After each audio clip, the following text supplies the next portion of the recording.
Alright, so we are going to talk about mementos.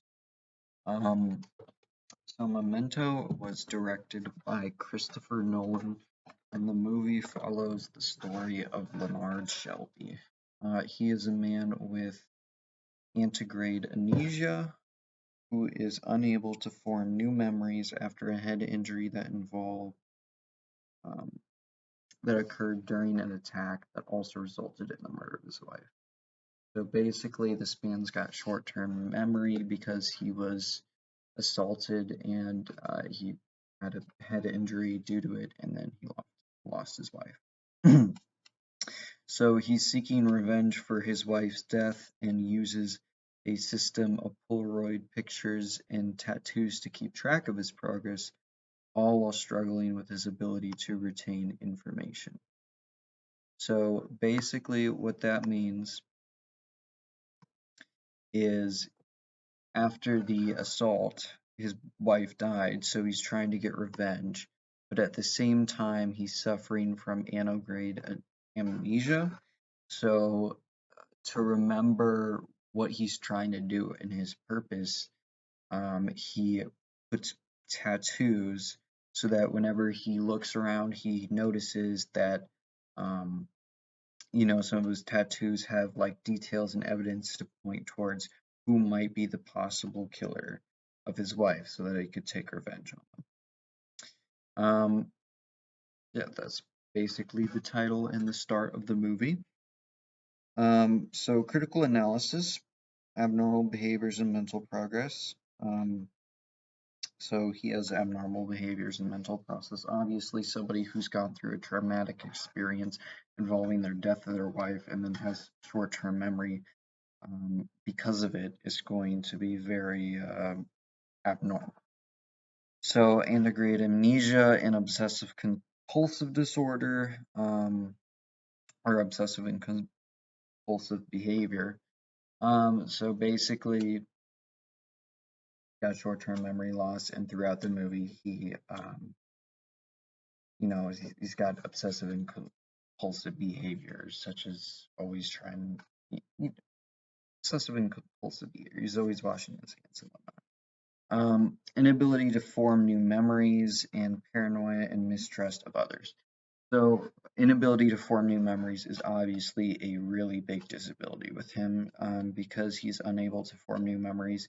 He has to constantly put tattoos to remember everything, and searching for kill of your wife while having short-term memory loss doesn't go hand in hand.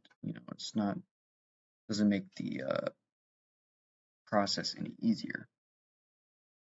And then he has paranoia, mistrust of others because of the incident, and then he's got risk-taking behavior because he's always paranoid, so he's taking risk-taking behavior.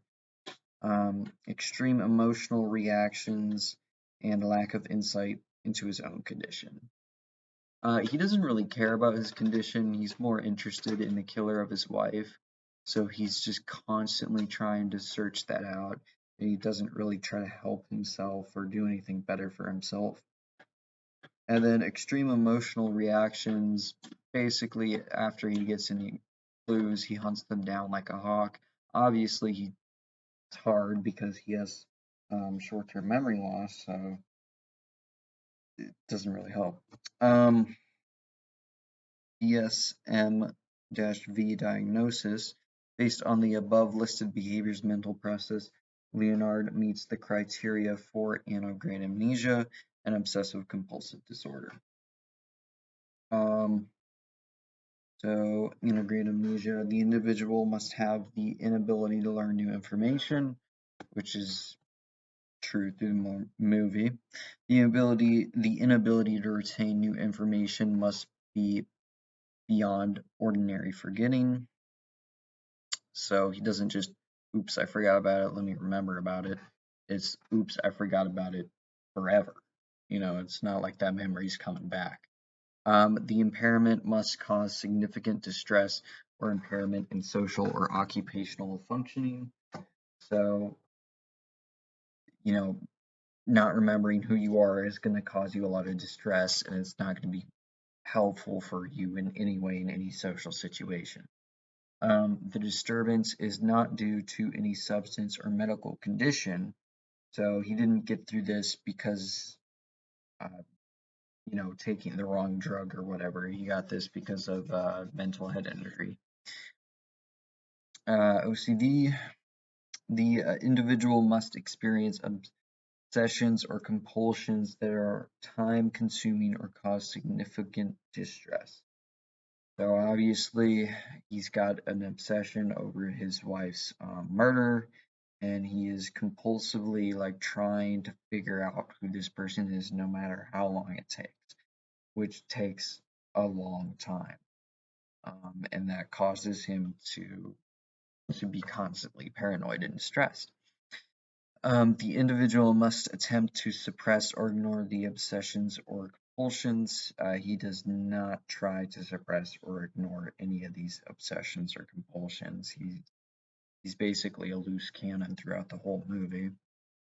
Obsession or compulsions must interfere with social, occupational, or other areas of functioning. Basically, already said that. The disturbance is not due to substance or medical condition. Also said that. Factors contributing to the development of the disorders: physical trauma leading to antegrain amnesia, a lack of emotional processing related to wife's murder, and over-reliance on memory aids and rituals leading to OCD symptoms. So he's got physical trauma that led to the amnesia, and then lack of emotional processing related to the wife's murder. He's not really grieving over his wife, or that's the wrong word. He's not actively trying to get over his wife's murder. He's actively trying to seek out the murderer to get revenge. So it's not like he's putting the past behind him. He's putting the past in front of him while also forgetting the past, which causes a lot of psychological problems. And then over-reliance on memory aids and rituals leading to OCD symptoms. So he's got an over-reliance on tattooing himself to remember stuff so that he doesn't forget it. And this leads to OCD symptoms, as he's got to write it down. He's got to write it down before he forgets. Perspective that best explains the behavior's mental process based on the observed behaviors and mental process. The best perspective that explains Leonard's behaviors in the